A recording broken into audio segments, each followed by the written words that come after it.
The weather ferry stripper, nope. The weather stripping fairy didn't come last night. So I guess I'm it.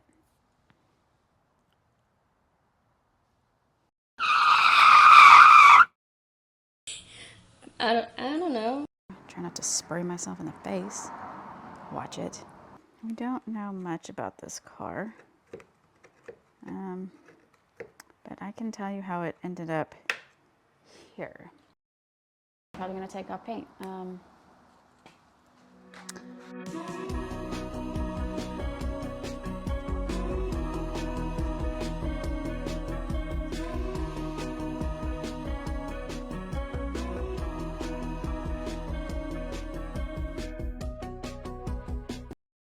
This car belonged to my grandfather's sister, Evie.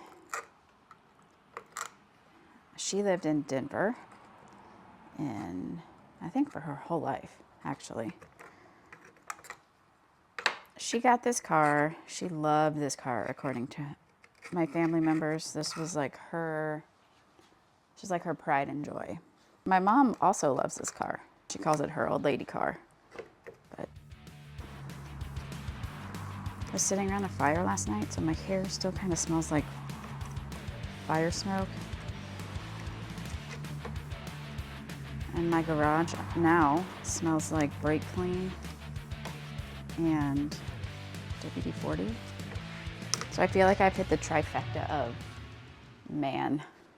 She wasn't the original owner of the car, and we don't know who painted the car. So the car used to be like the blue that's on the inside.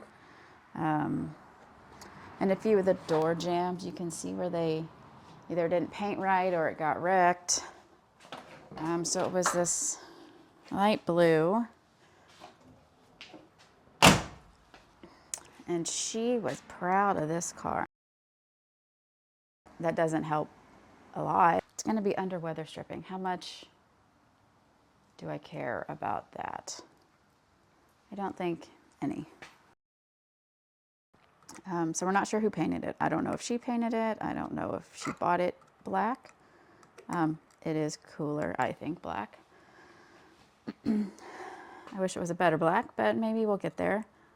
She died in 2003, and I had my own little mind game thing. What is it called when you think something happened and then it didn't? Mandela effect. I had my own Mandela effect because I remember having this car in high school. Like, I remember it being in my parents' driveway in high school, but I graduated high school in 2001. Woohoo! We couldn't have had it when I was in high school. She died in 2003, and at that time, her sister, so my mom's other aunt, had an estate sale. My mom bought this car for $3,000 from the estate sale. And my dad went to go pick it up from Denver, and we live in Texas.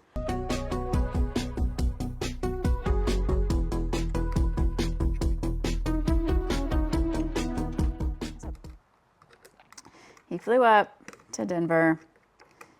He drove it down.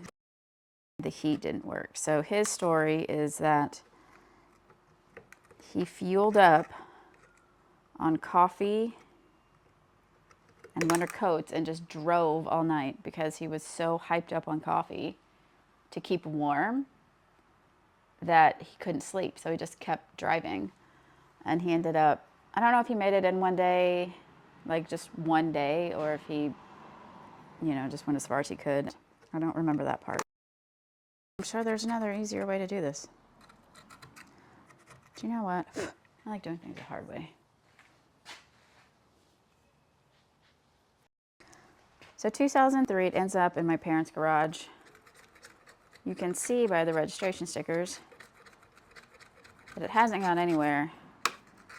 It sat outside for a long time at my parents' garage, and they would get like HOA letters on it, saying that parked cars or broken cars were not allowed in the driveway. And my mom would write the HOA back and be like, "Who says this isn't broken?" Anyway, they moved it into their garage, and it sat there for a long time. I mean, 20 years at least.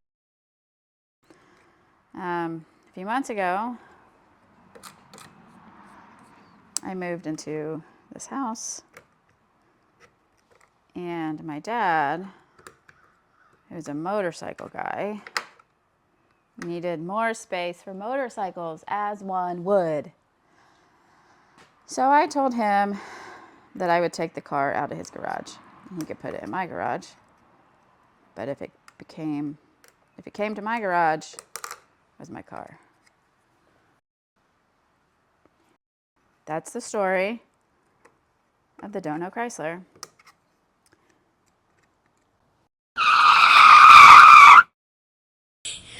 I don't know. This is not working. There's no way that people that know what they're doing do it this way. Don't know garage.